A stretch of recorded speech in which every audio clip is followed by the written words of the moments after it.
alerting you first. This is First Alert 6.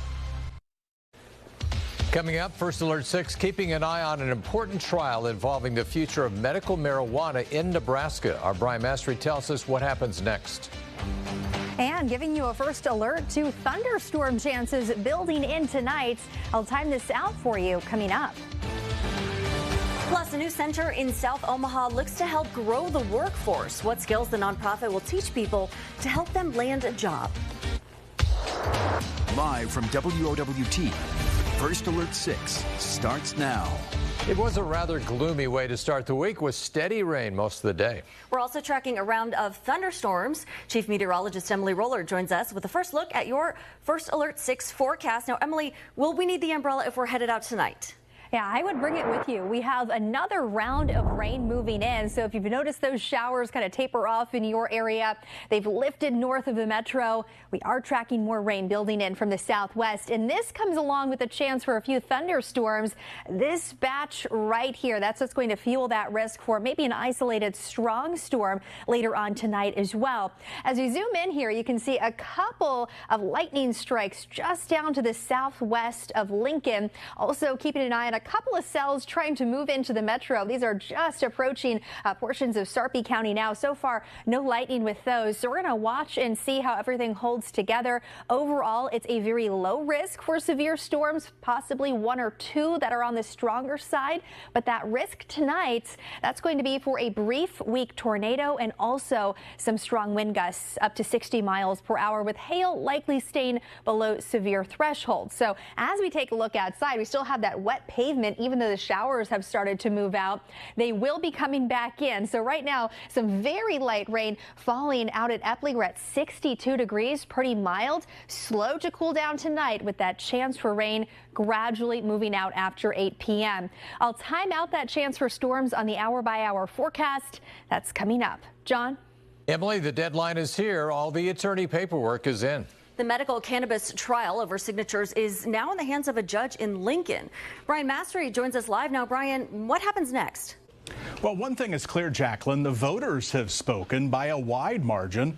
Nebraskans voted overwhelmingly to legalize medical marijuana. 7 of every 10 voters said yes.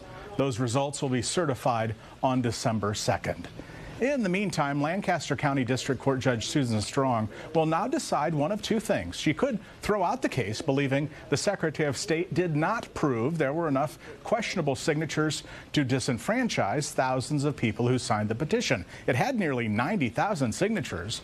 Or she could say she believes there was fraud, massive fraud, and force another trial when the medical cannabis ballot sponsors would need to prove each signature in question is valid. The judge is cognizant of the short time frame before certification, mentioning she wanted to make a decision quickly to give the Nebraska Supreme Court time to weigh in. Remember, certification is 2 weeks from today, and whichever way she rules will likely be appealed. In paperwork filed today, the plaintiffs say it's a simple equation. The ballot petitioners are supposed to follow the rules. The medical marijuana ballot petitioners say it's clear the numbers from the government do not add up, saying they're propping up their case with 2 witnesses who lack any credibility. I'm Brian Mastery, First Alert 6. All right, thanks, Brian. Will be interesting to find out what happens there. Meantime, authorities made an arrest in a murder going back 55 years. The United States Marshal Service arrested 77-year-old Joseph Ambrose in Oklahoma today. He is charged with 1 count of murder. Ambrose was indicted by Saunders County last week for the murder of 17-year-old Mary Kay Hesse. Her body was found in a roadside ditch south of Wahoo in 1969. The high school junior was stabbed more than a dozen times. Ambrose waived extradition. He'll likely be back in Nebraska to face a judge later this week. Authorities say a kidnapping and police chase left 3 people, including 1 man from Bellevue, dead. This was in Missouri. It was a head-on crash on Interstate 29 yesterday morning. The deputies say they first began tracking the suspect near Hamburg. He was in a Kia. And during the pursuit, deputies say the suspect tried to run into them. The pursuit crossed into Missouri, and deputies say the suspect ran into a Ford. The driver of the Ford was ejected, the vehicle overturned, and a Fremont County deputy rescued the 1-year-old from that burning car. The child was taken to Nebraska Medicine with non-life-threatening injuries. The Douglas County Sheriff's Office is looking